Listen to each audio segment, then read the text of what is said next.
Hey music fans, as a roadie I had this great opportunity to tour with all these bands. I wrote a book about my experiences on the road and it was the #1 new release on Amazon and Bios and it's now sold millions of copies on Kindle. I'm Joel Roadie and this is my podcast, Party Like a Rock Star.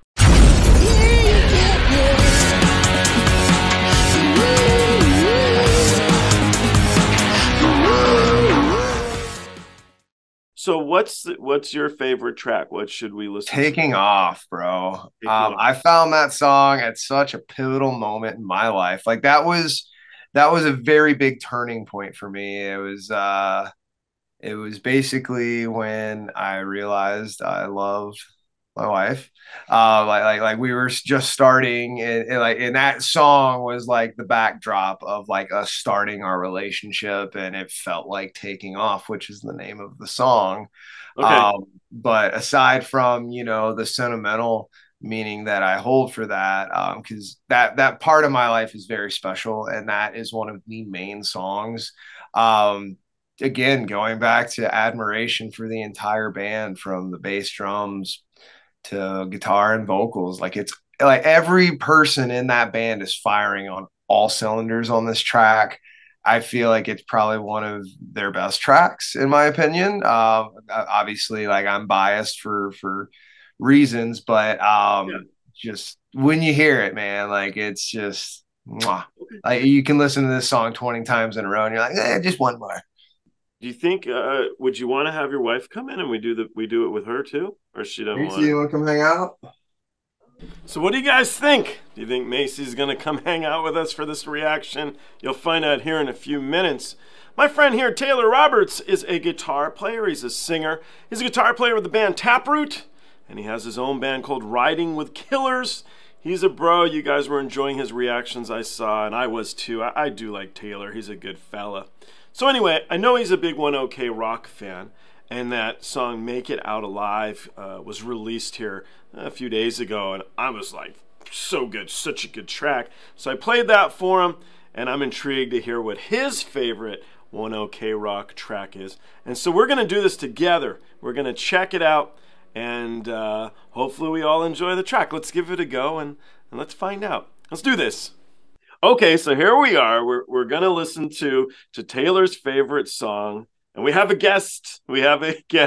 His wife Macy. So you said how this song was so relevant to you for your relationship. We'll see if Macy feels the same way. Are you a One OK Rock fan as well, or? I know the one song. Okay, but I really like it. Well, no, you got me. I think it is. Yeah. Okay. All right. The three of us can jump in this together and we can discuss the track afterwards, Macy, and see if Taylor has terrible taste in music. All right, let's go. Okay, let's give it a go.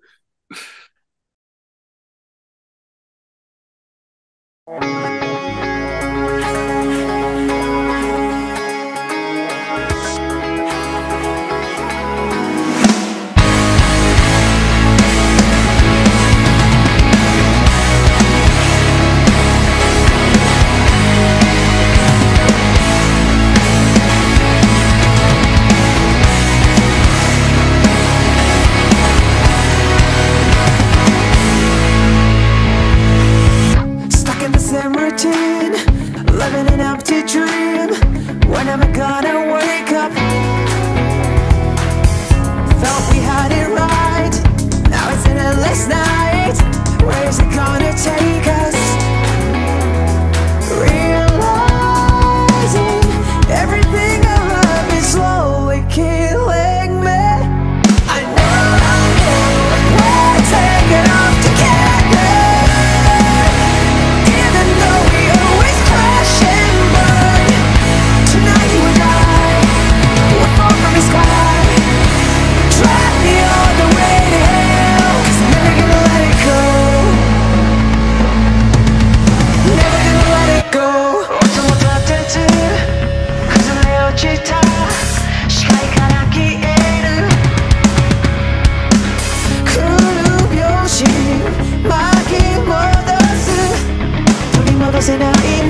crash and burn. Tonight you and I will fall from the sky. Drag me all the way to hell. We'll take it off together. Even though we always crash and burn. Tonight you and I will fall from the sky. Drag me all the way to hell. 'Cause I'm never gonna let it go. I know, I'm never gonna let it go. I know, never gonna let it go. I know. Drag me all the way to hell. 'Cause I'm never gonna let it go.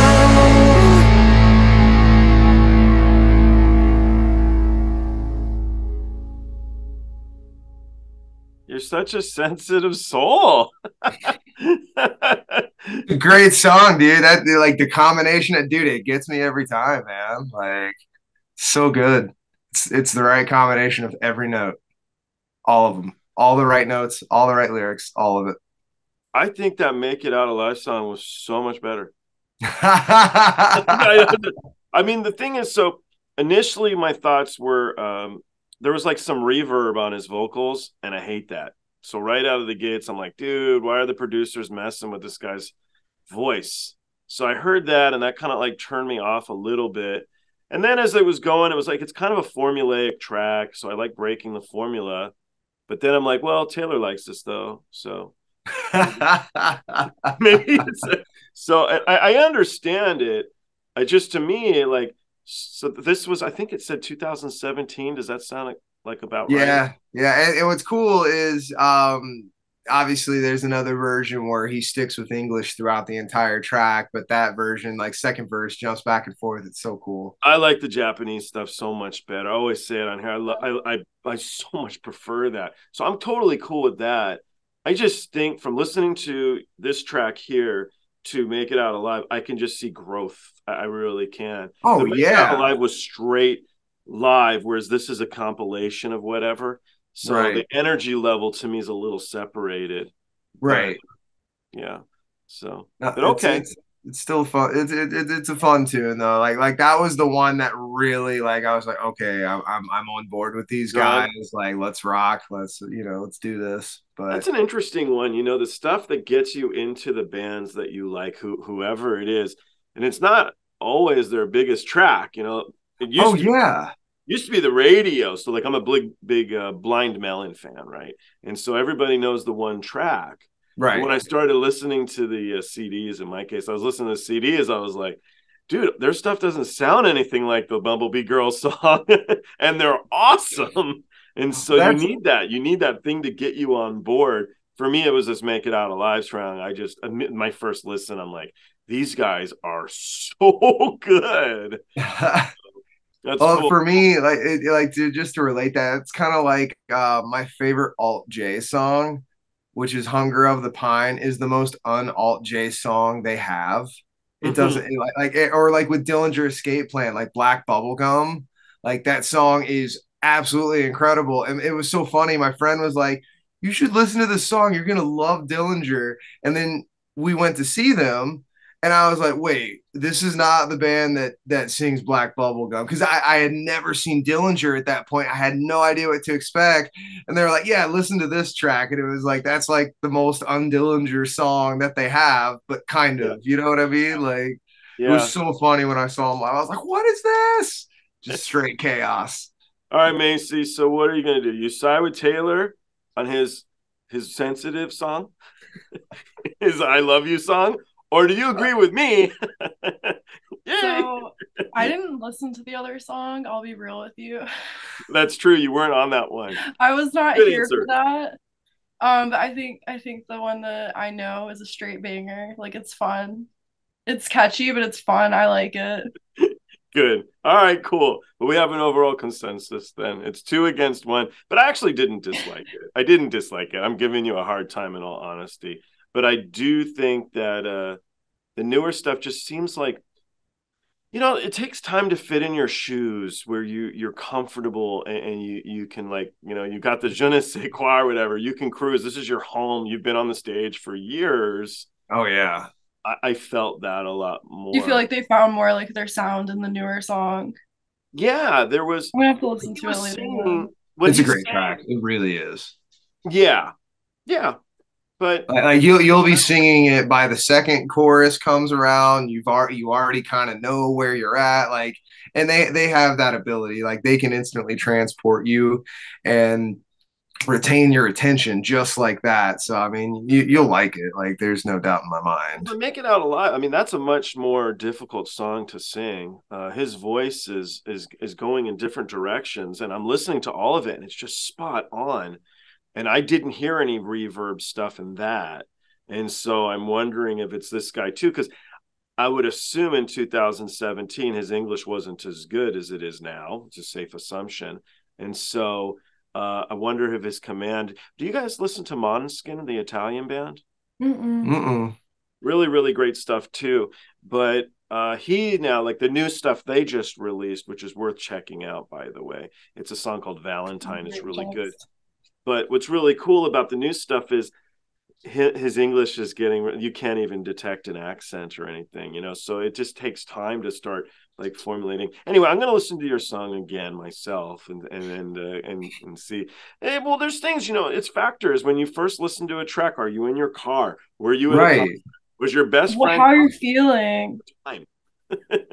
So 100%. Yeah, there's so much that goes into it. Anyway, well, I appreciate both of your time. Thank you so much. Yeah, thanks for letting me bring on a special guest. Yeah, that's good. We need more women on my podcast. I don't have enough women that come on. Dude, she's honestly opened me up to so much new music, like in the EDM world and Okay, show's over. No.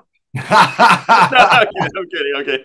I don't listen to a lot of EDM, is the truth. Dude, honestly, bro, like I feel like I listen to more of that nowadays than I do like current rock, just because like I feel like you tend to get, I guess, influenced by what you're listening to. And I feel like dubstep and EDM makes me think about drums more, and it makes me think about patterns. And like, I'll hear stuff at shows and I'm like, man, why the fuck isn't that beat in rock music? Or how can I incorporate this into what I'm doing? So I've actually like been using it to write more rock music.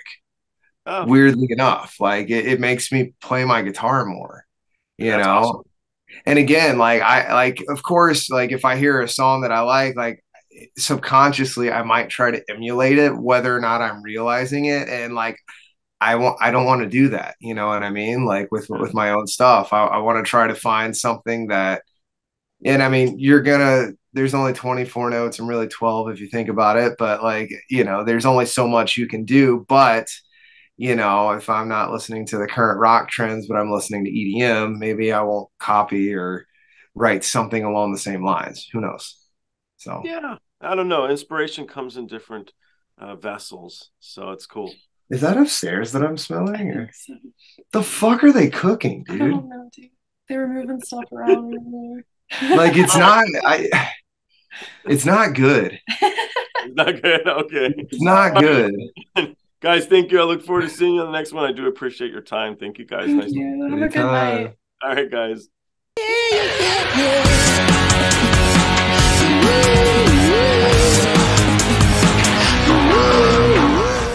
Hey, the podcast is over. What are you still doing here? Well, while you're here, like and subscribe. Thanks.